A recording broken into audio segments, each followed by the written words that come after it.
இது ஒரு பொன் மாலை பொழுது வானமகள் நாணுகிறாள் வேறு உடை பூணுகிறாள் என்ற பாடலுடன் அந்தி மாலை நேர இயற்கையை ரசித்தவாறே தன் பேருந்து பயணத்தை தொடர்ந்து கொண்டு இருந்தால் நம் கதையின் நாயகி மகிஷா என்ற மகி சென்னையை நோக்கி. மகிஷா 21 வயது பட்டாம்பூச்சி, இளங்கலை கணினி அறிவியல் பட்டதாரி. பிறந்து வளர்ந்தது அனைத்தும் தூத்துக்குடி. படிப்பில் கெட்டி, ஆனாலும் அவளுக்கு நடனம் என்றால் உயிர்.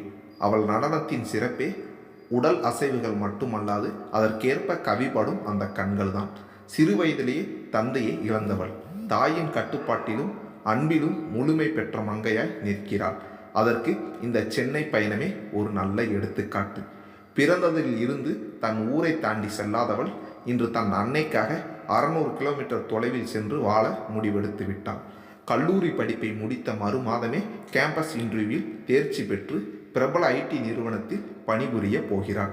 மகி மிகவும் அன்பானவள். அவளின் நட்பு வட்டாரமே அதை தெரியப்படுத்தும். அவளை சுற்றி எப்பொழுதுமே நண்பர்கள் பட்டாளம் சூழ்ந்திருக்கும். இன்று கூட தோழிகள் அனைவரும் பேருந்து நிலையம் வரை வந்து கண்ணீர் மல்க அவளை வழி அனுப்பி வைத்தனர். அதிலும் அவள் தோழி கல்யாணிக்கு இவள் சென்னை செல்வதில் விருப்பமே இல்லை. ஏண்டி, கண்டிப்பா போய்தான் ஆகணுமா? பத்திரமா இருந்துப்பியா?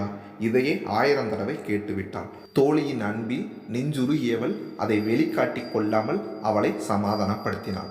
அனைத்தையும் கடந்து இதோ இன்னும் சில நிமிடங்களில் அவள் பாதம் சிங்கார சென்னையை தொடவிருக்கிறது. இங்கு அவளது வாழ்க்கையில் ஏற்பட போகும் மாற்றங்கள் என்னென்ன, எதிர்கொள்ளப் போகும் சவால்கள் என்னென்ன, பொறுத்திருந்து பார்ப்போம். அதே நேரம் சென்னையின் அந்த பிரபல IT கம்பெனி தன் வழக்கமான பரபரப்பிற்கு சற்றும் குறைவின்றி சுழன்று கொண்டிருந்தது அதன் 3வது தளத்தில். சத்யா, இன்னும் 3 டேஸில் புது பேஜ் எம்ப்ளாயிஸ் வந்துடுவாங்கன்னு நினைக்கிறேன். ஸோ அப்ளிகேஷன் மேனேஜர் அதுக்கு ஏற்ற மாதிரி அப்ளிகேஷன் அலாட் பண்ணிடுங்க என்று கூறிக்கொண்டிருந்தார் டீம் ஹெட்டான மீரா. அதை கேட்டுக்கொண்டே Sathya, Divya next week new joinees வராங்க, ஸோ ட்ரெயினிங்க்கு கான்ஃபரன்ஸ் ரூம் புக் பண்ணிடுங்க என்றவரை தன் கேபினுக்கு சென்றார். இவற்றை கேட்டுக்கொண்டிருந்த பரணி தன் நண்பனிடம், டேய் மச்சான், இந்த தடவையாவது பொண்ணுங்களா வரணும்டா என்று சலித்து கொண்டான் அவனது நண்பனான ராமிடம். சிறிய புன்னகையை பதிலாய் அளித்தவன் தன் கணினியில் கண்களை சுழற்றினான். நீயே ஒரு சாமியாரு, ஓன்ட்ட வந்து சொன்னேன் பாரு என்று தன்னையே நொந்து கொண்டு வேலையை தொடர்ந்தான் பரணி. ராம் 25 வயது இளைஞன். கடந்து செல்பவரை நிச்சயம் மறுமுறை திரும்பி பார்க்க வைக்கும் அழகன். அமைதியின் இலக்கணம். அவசியமில்லாமல் வார்த்தைகளை விட தயங்கும் பொறுமைசாலி. தாய் தந்தைக்கு அடங்கிய பிள்ளை. தமக்கைக்கு அன்பான தம்பி. நிழலினை நிஜமும் பிரிந்திடுமா, உடலின்றி உயிரும் வாழ்ந்திடுமா, கருவறை உறக்கம் வரமம்மா, மீண்டும் என்னை ஒரு முறை சுமப்பாயம்மா. தன் விடுதி அறையின் தொலைக்காட்சியில் ஒளிபரப்பாக்கி கொண்டிருந்த பாடலில் தன்னை மறந்திருந்தாள் மகி. இன்றோடு 2 நாட்கள் முடிந்திருந்தது. அவள் இந்த விடுதிக்கு வந்தும் அவள் அன்னை ஊருக்கு சென்றும் தாயின் முன்னே தன்னை தைரியமாக காட்டிக்கொண்டவளால் இப்போது அவ்வாறு இருக்க முடியவில்லை. தாயின் அரவணைப்புக்காக ஏங்கினாள். சற்று நேரம் அப்படியே அமர்ந்திருந்தவள் கம்பெனி பஸ்ஸிற்கு டைம் ஆவதை உணர்ந்து கிளம்ப தயாரானாள். 2 நாட்கள் இண்டக்ஷன் ப்ரோக்ராம் முடிந்து இன்று தனக்கென்று ஒதுக்கி இருப்பதாக கூறிய ப்ராஜெக்டை தேடி 3வது தளம் நோக்கி சென்றாள். Hello ma'am, I am Mahi, new joinee என்றாள். Hi Mahi, welcome and call me Meera, no ma'am and all என்றாள். திவ்யா, அவர் நியூ ஜாயினி என்றாள் திவ்யாவிடம். Okay Meera, I will take care என்றாள் திவ்யா. ஹாய் மகி, ஐ ஆம் திவ்யா. ஹாய் திவ்யா என்று பேசிக்கொண்டே வந்தவளே காற்றென கடந்து சென்றான் அவன். அந்த கன நேர நிகழ்விலும் மனதில் பதிந்துதான் போனது அவனது உருவம். டே மச்சான், பரவாயில்லடா, நம்ம டீம்லையும் ஒரு ஃபிகரை போட்டுட்டாங்கடா, இனியாவது கொஞ்சம் போர் அடிக்காமல் இருக்கும் என்றான் பரணி. ரொம்ப பில்டப் கொடுக்காதடா, ஏதோ டீச்சர் மாதிரி இருக்கா என்றான் ராம். அடப்பாவி, எப்படா பார்த்த? நல்லவன் மாதிரியே வந்தியடா, உன்னெல்லாம் நல்லவனு நம்புறாங்க பாரு, கலிகாலம்டா. அவன் சிரித்து கொண்டே, அதெல்லாம் அப்படித்தான்டா, பின்ன நீ பார்த்த மாதிரி பட்டிக்காட்டா பஞ்சு மிட்டாயை பார்த்த மாதிரி பார்க்கக்கூடாது நண்பா என்றான். இவ்வாறாக நாட்கள் நகர அடுத்து வந்த தினங்களில் இருவரும் சந்திக்கும் வாய்ப்புகள் அமையவில்லை. அதே நேரம் திவ்யாவிற்கும் மதிக்கும் இடையே ஒரு அழகிய நட்பு உயிர் பெற்றிருந்தது. உணவு வேலை, இடைவேளை நேரங்களில் தன் நட்பு வட்டாரத்தோடு இணைத்து கொண்டாள் திவ்யா. மகியை விட 3 மாதம் முன்னதாகத்தான் அவர்கள் வேலையில் சேர்ந்திருந்தனர். எனவே கிட்டத்தட்ட ஒத்த வயதினர் ஆனதால் அவர்களோடு பழகுவதற்கு மகிக்கு வித்தியாசமாக தெரியவில்லை. சிமி, சாலினி, சாந்தினி, சரண் அண்டு மகி இவர்களின் நட்பினால் ஓரளவிற்கு மகி சென்னை வாசியாக மாறிவிட்டிருந்தாள். இவ்வாறாக நாட்கள் கடந்து மாதங்களாகி 3 மாதங்கள் முடிந்து விட்டிருந்தது. இதோ தீபாவளிக்காக ஊருக்கு செல்ல போகிறாள் மகி. முதல் சம்பளத்தில் அம்மாவுக்காக புடவை, மோதிரம், இன்னும் நிறைய பொருட்களை வாங்கி கொண்டு கை கொள்ளா பைகளுடன் அலுவலகத்தை வந்தடைந்தாள். பேக்கேஜ் அறையில் அனைத்தையும் வைத்துவிட்டு தன் அலுவலக அறையை அடைந்தாள். மகியை தவிர அனைவருமே சென்னை வாசி ஆதலால் 1000 முறை அட்வைஸ் செய்து அனுப்பினர்.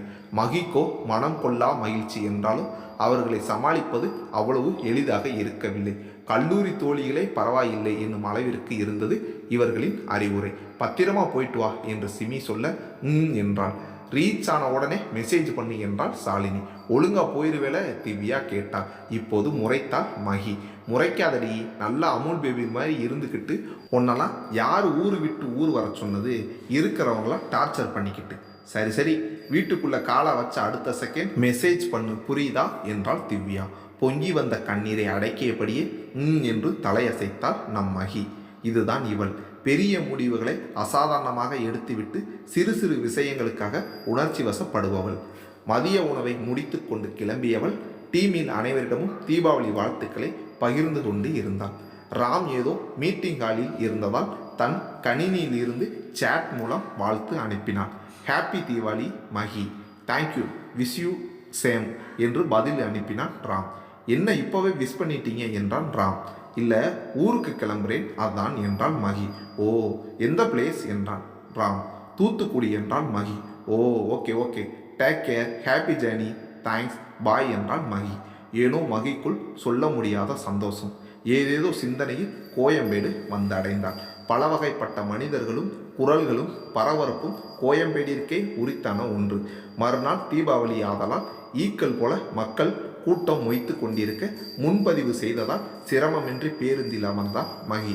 ஏனோ அவளுக்கு கோயம்பேடை பார்க்கும் பொழுதெல்லாம் மனதில் இனம் புரிய சஞ்சலம் எழும். தான் தனித்து விடப்பட்டதை போன்று உணர்வாள். அனைத்து கவலைகளையும் பின்னுக்கு தள்ளிவிட்டு தாயை சந்திக்க போகும் நொடிக்காக காத்திருந்தாள். அங்கு ராமின் சிந்தனையோ மகியை சுற்றி வந்தது. அவனுக்கு பின் இருக்கைதான் திவ்யா. அவள் சரண்யாவிடம் பேசிக்கொண்டது தற்செயலாக அவன் காதில் விழுந்தது. மகி கிளம்பிட்டானாம், இப்போதான் மெசேஜ் பண்ணான் சரண். என்னவோ இந்த பொண்ணு தனியா போறாளேன்னு கவலையாக இருக்கு என்றாள். ஏனோ அவளின் நலம் விசாரிக்க வேண்டும் என்று தோன்றியது. மொபைல் நம்பர் இல்லையே என்று எண்ணும் போதே தன் எண்ணை போக்கினே கண்டு அதிர்ந்தான். இது சரியில்லை என்று தனக்குத்தானே கூறிக்கொண்டு வேலையை தொடர்ந்தான் ராம். மறுநாள் காலை ஊரே விழாக்குளம் பூண்டிருக்க தன் வீட்டை வந்தடைந்தாள் மகி. வழி தவறி சென்ற பறவை தன் கூட்டை அடைந்தது போன்ற உணர்வு. 4 நாட்கள் சென்றதே தெரியவில்லை. அம்மாவின் கவனிப்பும் மனம் கொள்ளா மகிழ்ச்சியுமே அதற்கு காரணம். அதுக்குள்ள 4 நாள் முடிஞ்சிருச்சுமா, இதையே விடிந்ததிலிருந்து 1000 முறை தன் அன்னையிடம் கூறிவிட்டாள்.